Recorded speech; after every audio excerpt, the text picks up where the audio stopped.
diagnostic de la trisomie 21, s'il n'est pas fait en période anténatale, et c'est encore le cas parfois, il est facilement évoqué sur des aspects morphologiques, que ce soit du visage ou du corps de la personne, et sur l'hypotonie qui est très souvent présente.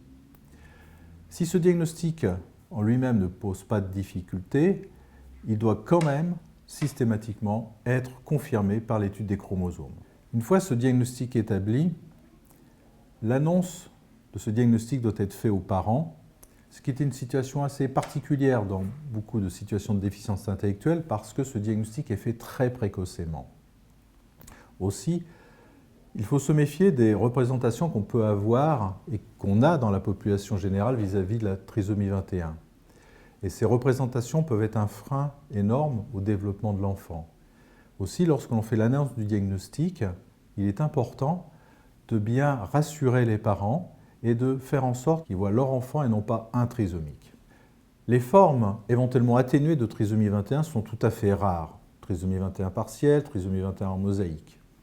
Aussi, l'étude chromosomique, dans 98% des cas, ne permet pas de donner un pronostic. Alors que l'on sait que ce pronostic est très variable, avec des personnes ayant des malformations, d'autres n'en ayant pas, et le degré de déficience intellectuelle est très variable également, avec des personnes très handicapées, très déficitaires, et d'autres pas ou peu déficitaires.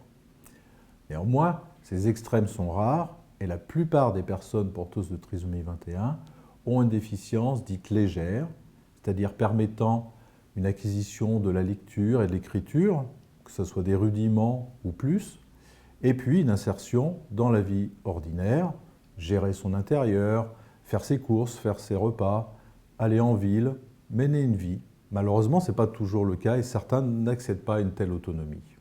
On ne peut pas déterminer le plus souvent à l'avance ce qu'il en sera. Donc, il faut aller de l'avant, il faut accompagner cette personne en étant avec une position de bienveillance, une position attentive, une position d'encouragement et de confiance raisonnée.